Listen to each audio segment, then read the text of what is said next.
안녕하세요. 동행쌤입니다. 먼저 구독과 좋아요 부탁드립니다. 고맙습니다. 오늘은 왜 나는 부모의 삶을 반복할까? 외도 사례란 내용을 준비했는데요. 그럼 오늘도 차근차근 한번 진행을 해 볼까요? 많은 분들은 결혼 후에 살다 보면 내가 그렇게 싫었던 우리 부모님의 모습을 내가 담고 있구나 하고 일명 현타가 오는 경우가 있습니다. 원가족 안에서 있었던 각종 긍부정적인 사건은 나중에 결혼 후에 핵가족에서 그대로 다시 한번 재현되는 경우가 많은데요. 대표적인 예를 들으라면 가정폭력이 있을 수 있겠죠.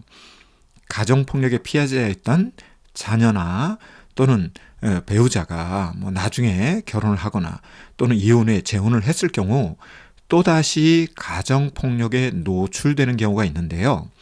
여기에는 과거의 가정폭력의 피해자가 나중에는 가정폭력의 행위자가 되는 경우가 있습니다.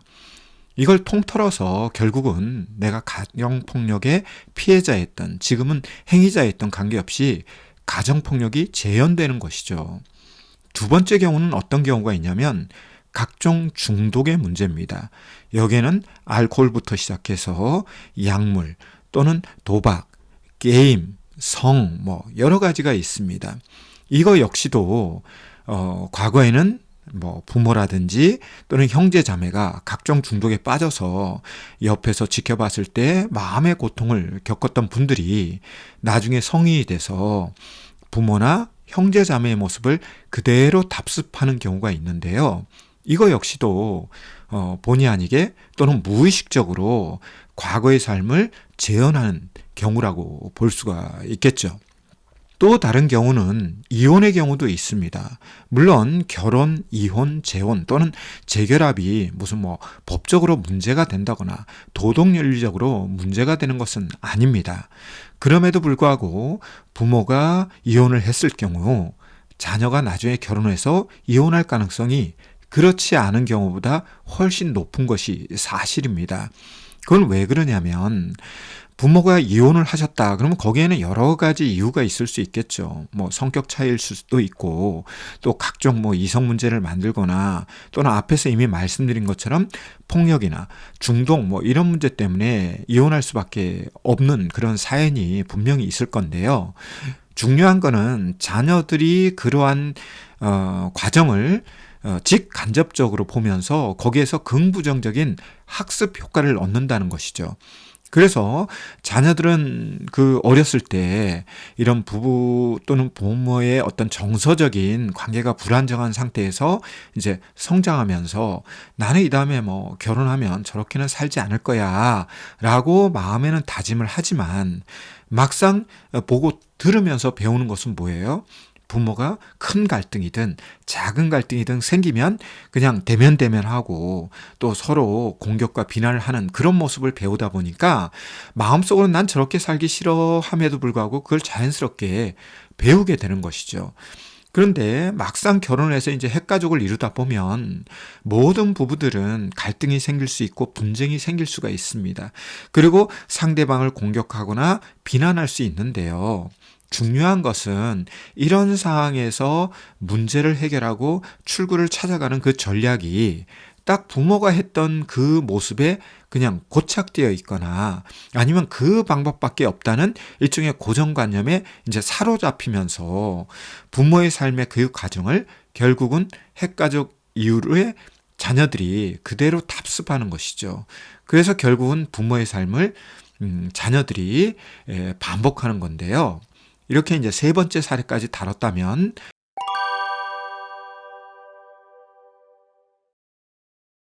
마지막으로 오늘의 주제가 되는 외도를 한번 다뤄보도록 하겠습니다.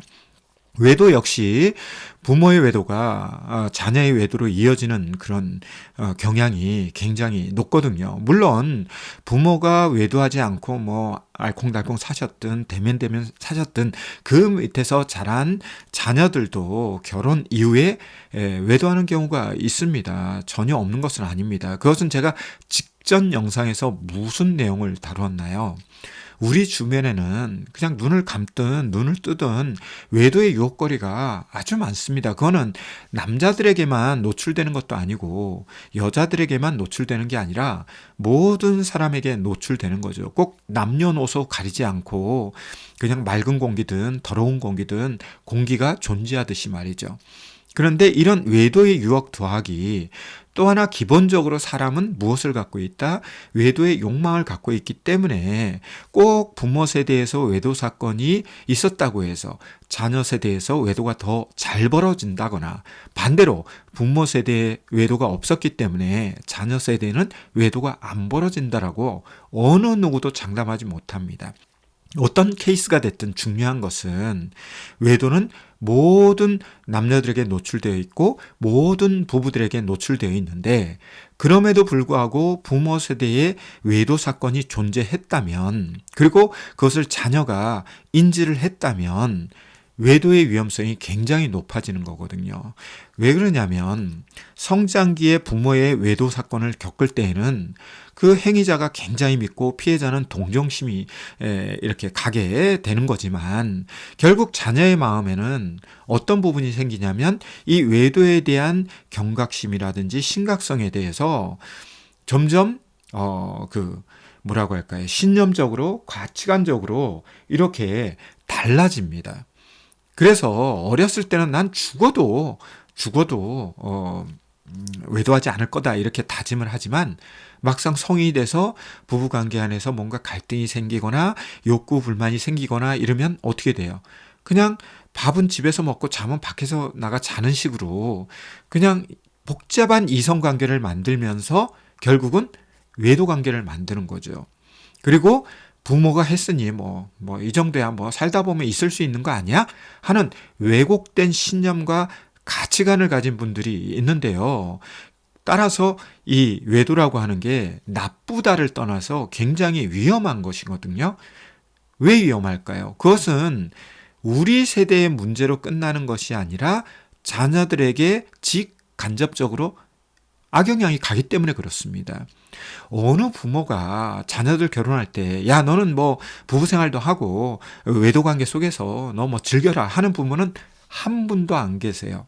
비록 부모가 좀, 부적절한 그런 외도 관계가 있었다 하더라도 자녀들에게는 입 바른 말씀을 하실 겁니다. 아내에게 잘해야 된다, 남편에게 잘해야 된다, 이런 말씀을 하시겠지만, 자녀들은 또 생물이기 때문에 또 자기 나름대로의 신념과 가치관을 갖고 살기 때문에 부모의 바람대로 살지 못할 수가 있거든요. 그런데 하물며 부모가 부적절한 어떤 샘플, 롤 모델을 보여줄 경우에 어떻게 될까요? 자녀들에게 너 외도해라 라고 직접적으로 말씀을 하지 않지만 암묵적으로는 외도의 위험성을 확 키워주는 겁니다. 그래서 저는 외도가 나쁘다 또는 옳지 않다 이런 관점보다 더 심각하게 제가 상담해서 다루는 것은 뭐냐면 외도는 위험하다. 한 세대에서 끝나는 게 아니라 그 다음 세대로 이 악영향이 계속 대물림돼서 내려갈 수 있다라고 보기 때문에 제가 외도한 직면한 부부들에게 특히 자녀가 있다면 더 제가 강조하는 건 뭐냐면 외도 상담이나 외도 치료를 한 다음에 정말 긍정적인 결과가 올지 안 올지는 사실은 아무도 모르지만 그럼에도 불구하고 외도로 인한 상처와 아픔을 꼭 치료하셔라. 그것은 외도와 직면한 부부에게만 유익한 것이 아니라 자녀들에게도 유익함이 가기 때문에 제가 누누이 강조하는 겁니다. 그럼 어떤 유익함이 가냐? 물론 외도가 벌어지지 않는 것이 가장 최상급입니다. 그럼에도 불구하고 이미 외도가 벌어졌다면 이것을 극복하는 모습도 누구에게 보여줘야 된다? 자녀들에게 보여줘야 된다. 제가 앞에서 무슨 말씀을 드렸어요? 외도가 부모 세대에서 벌어지지 않았더라도 자녀 세대에서 벌어질 수 있다 그랬잖아요. 하물며 부모 세대에서 외도가 벌어졌다면 자녀 세대에서 이런 일이 벌어질 가능성은 훨씬 높아지거든요. 그런데 중요한 건 뭐냐면 이렇게 핵폭탄급의 사건이 벌어졌음에도 불구하고 우리 부모는 이거를 상담을 통해서든 치료를 통해서든 또는 스스로가 노력해서든 극복하더라 하는 모습을 보여주면 아이들이 외도를 막 하는 게 아니라요. 만에 하나 외도가 벌어지더라도 이것은 해결할 수 있는 문제, 극복할 수 있는 문제라고 하는 인식을 하게 되는데, 부모가 이것을 극복하지 못하면 자녀들은 어떻게 할까요? 외도가 벌어질까봐 전전긍긍하는 부분도 있지만, 본이든 본이가 아니든 외도가 딱 벌어지게 되면 그 다음에 이건 해결하지 못하는 거야. 무조건 헤어져야 되는 거야. 더 이상 같이 살 수가 없어. 여기에 한쪽으로 이렇게 경도가 되면서 확증 편향 속에 쑥 빠져버립니다.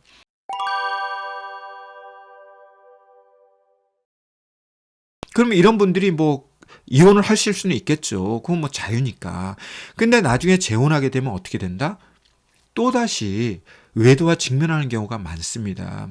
그것은 왜 그러냐면, 외도로 이혼하신 분들이 치료하지 않고 나중에 재결합을 하거나 재혼을 하게 됐을 때 상대 배우자를 신뢰할 수 있을까요?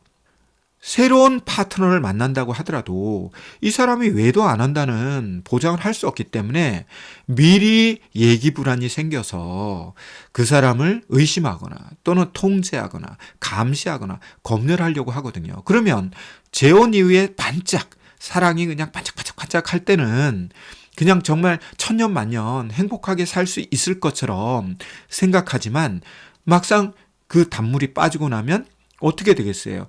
재혼 파트너도 이 사람이 왜 근거 없이 왜 나를 의심하고 나를 감시하고 검열하고 통제하지? 물론 여기에 대해서 성숙한 분들은 앞전자를 써서 전원관계에서 외도 사건이 있었으니까 아마 우리의 재혼 생활 안에서도 그런 문제가 생길까 봐 이 사람이 불안해서 그렇구나 이렇게 이해하시는 분들은 그래도 성숙한 사람인데, 그런 거를 이해하지 못하는 사람들은 결국은 그게 분쟁의 갈등의 이제 촉발 요인이 되는 겁니다. 트리거가 되는 겁니다. 이제 방아쇠 손을 딱 얹어놓고 있는 거죠. 방아쇠만 딱 당기면 어떻게 돼요? 총알이 빵 나가죠. 그래서 결국은 벌어지는 게 뭐다? 다시금 이혼으로 가거나 아니면 또다시 외도 사건이 벌어지는 거죠. 즉 부부 간의 관계라든지 정서가 불안정해지면서 결국은 이런 거에 대한 역효과 또는 부작용으로 또는 후유증으로 외도 사건이 빵 벌어지는 겁니다. 그래서 전혼관계 안에서 외도를 경험했던 분들이 재혼관계 안에서 또는 재결합 이후에 다시금 이혼을 맛보거나 또는 외도와 직면하는 경우가 되게 많거든요. 그래서 제가 굉장히 긴 이야기를 폭넓게 이야기했습니다만, 만약에 여러분들이 특히 외도와 관련해서 부모 세대에서 외도 사건이 있었다. 그것은 아내 쪽이든 남편 쪽이든 또는 양가가 다 그랬다면 사실은 지금 살고 있는 핵가족 안에서 외도가 벌어질 가능성이 굉장히 높습니다. 특별히 부부 사이에 정서적으로 결핍이 생기고 또 의사소통이 좋지 않으면서 관계적으로 굉장히 불안정하다? 그러면 이혼으로 갈 가능성도 굉장히 높지만 외도가 발생될 가능성이 굉장히 높습니다. 그래서 이런 관점에서라도 이미 외도가 벌어졌다면 더더욱 상담과 치료가 필요하지만, 외도가 벌어지지 않았음에도 불구하고 이런 원가족사가 있는 가운데서 부부의 어떤 관계나 정서가 점점 불안정한 상태로 가는 것 같다 그러면 예방적 차원에서 또는 치료적 차원에서 미리 상담과 치료를 받는 것이 이혼이나 외도를 예방할 수 있는 지름길이고 아주 지혜로운 선택이라는 것을 말씀을 드리고 싶었습니다. 혹 여러분들은 지금 부모가 살았던 삶의 좋은 부분만 닮아서 지금의 핵가족을 운영하시나요? 아니면 부모의 어떻게 보면 닮고 싶지 않았던 부분을 본의 아니게 무의식적으로 핵가족에 가지고 와서 지금 살고 계시나요? 거기에 대한 답은 제가 해드리는 게 아니라 여러분 스스로 할 수 있겠죠. 만약에 후자라면, 특별히 외도와 관련해서 후자라면, 아니 외도뿐만 아니라 가정폭력, 중독 또는 이혼과 관련해서 부모의 삶을 되풀이하면서 반복하면서 살고 있다면 부부가 진지하게 서로 상의를 해보고 고민을 해봐야 됩니다. 그래서 부부 상담이 됐든 외도 상담이 됐든 또는 이혼 전후에 이혼 상담이 됐든 재결합 전후에 재결합 상담이 됐든 재혼 전후에 재혼 상담이 됐든 이런 상담과 코칭을 통해서 여러분들이 보다 나은 삶을 위해서, 보다 행복한 삶을 위해서, 보다 건강한 삶을 위해서 비록 시간과 노력과 비용이 들어가지만 한번 투자해 볼 가치가 있는 겁니다. 이거는 여러분 부부 또는 여러분 부모 세대에서 끝나는 문제가 아니라 누구까지 이어진다? 자녀 또는 손자들까지 이어질 수 있는 거기 때문에 굉장히 중요한 겁니다. 오늘은 왜 나는 부모의 삶을 반복할까? 특히 외도 사례와 관련해서 이야기를 나눠 보았는데요. 내용이 유익하고 도움이 되었다면 구독과 좋아요 다시금 부탁합니다. 고맙습니다.